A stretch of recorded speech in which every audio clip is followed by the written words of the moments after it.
made my career doing consumer reporting. I wanted to catch cheaters. But you know, when I came into a business with a big TV camera, nobody cheated me. Big surprise. So I would go undercover and use hidden cameras and tape recorders to get the truth. And hidden cameras do get closer to the truth. If you want to catch people behaving the way they normally behave, they can't know you're watching. They can't know you're a reporter.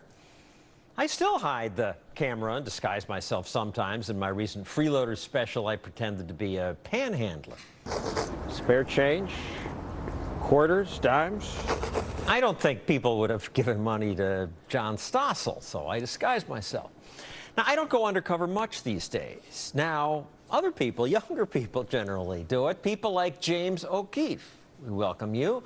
He's just 26, and yet already he's done undercover work that killed off the advocacy group Acorn and got national public radio executives fired. Tell me about it. Well, we set up a fake website, the Muslim Education Action Center. We emailed them and said we'd like to meet with you to make a $5 million donation. We met them in a fancy Washington, D.C. restaurant, and we taped, using a hidden camera, the chief financial officer for NPR speaking to us for 2 hours candidly, talking about his views on Juan Williams, about Jewish control of the media, about anti-intellectualism in America, and how middle Americans are stupid, and Republicans and Tea Partiers being racist. And we just gathered all these truths about NPR, and then, as you know, the head of NPR resigned after it. And let's talk about the process. It's scary, right? Because you're sure that they are going to figure it out. Yeah, it takes creativity and courage, and we think that that's something lacking in the mainstream media. Other reporters refuse to go into these groups, and an institution like Acorn is an institution tied to the President of the United States and the White House, and Obama was an attorney for Acorn. But it takes... And they get 40 million, they got 40 million taxpayer bucks a year. Yeah, and they were allocated potentially billions more in a stimulus package. And it took Hannah Giles, who was a friend of mine. You know, she sent me a Facebook message and said, let's do something about this. Hannah, 20 years old, and we had to spend our own money at the time to fly around the country and drive around and go into these offices because we believed, and I believed, that the media wouldn't touch it. So we did the job. And another group, and I was confused by this, investigated Planned Parenthood recently. I assumed it was you. It's not. But that's also an investigation of a group supported by the left that gets government money. In all these cases, Acorn, NPR, the Planned Parenthood sting, it was sort of a private space, a place where the people have an expectation of privacy. And given how much your enemies hate you, I'm surprised you haven't taken grief from people on the left saying, how could you invade people's privacy this way?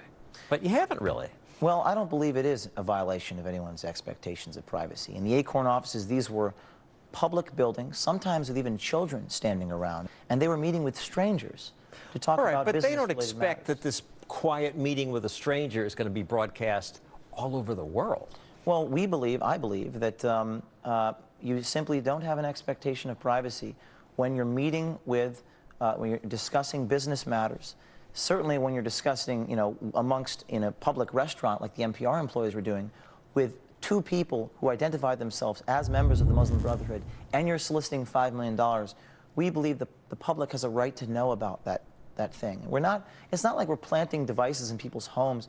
We tend to avoid people's private, personal lives. We're talking about the representatives of public organizations. So I think that these tactics are justified, and I think they're perfectly moral and necessary in a free and open society. And on NPR's behalf, I was sort of impressed that they turned down the $5 million contribution. Well, they didn't. They say that they refused it. They didn't turn it. The only reason they didn't accept our money is because we had to be a 501c3 to give them the money. So there was one little, in that email, if you look at the email chain, they had a statement that said, well, we need to verify you're a 501c3, but if we were, they probably would have accepted the money. And in one of the follow-up phone calls that we recorded, the agent at NPR said that she could help keep our donation anonymous. So they never explicitly refused the donation. All right, so going back to people's reaction to this, nobody's saying, we're going to sue you, you violated my privacy. Because I came from ABC where we had to go through layers of lawyers to do any of this stuff. And they did an investigation of Food Lion. They claimed the food wasn't properly treated. And they got sued and they lost because they misrepresented themselves on their resume. And you did. You said you were a pimp, but nobody's suing you? Well, we have gotten threats of lawsuits, and currently we're still being threatened by Acorn. But we believe when it comes to, like I said, public institutions, the public has a right to know what's going on with your tax dollars. And certainly when we put people in situations like we do when they're telling us that they can classify the prostitutes as dependents on our tax forms, and there is billions of dollars potentially being allocated for this group, we believe that people have the right to know what's going on. And all kinds of people were critical of Acorn, year after year, powerful people, politicians, and Acorn kept getting millions of taxpayer dollars until you go in with a camera. That changes everything. It's powerful. I think, there's one report that the New York Times had a story all lined up, and they canceled that story. And story on Acorn. Critical of Acorn. Critical of Acorn, yes. So it seems to me that the media either doesn't want to do this type of thing, maybe they're scared to, but we're willing to take that risk. And you mentioned these states where it's not legal. I think we have a graphic that shows them. And so you, I assume, are very careful not to go to those states. So if you're in those states, you're safe from O'Keefe.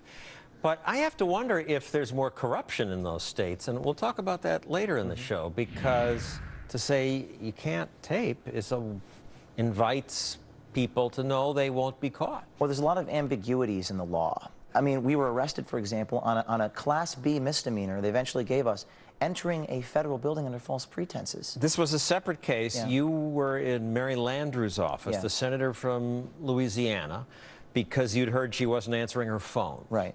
So you posed as telephone repairman? In order to get a candid response, just like when you did the panhandling investigation, we just wanted people to say to us what was happening with their phones. And we thought if we could pose as a telephone man, maybe they'd admit to us they shut those phones down, or they'd say something about the truth, the veracity of whether or not the phones could be answered.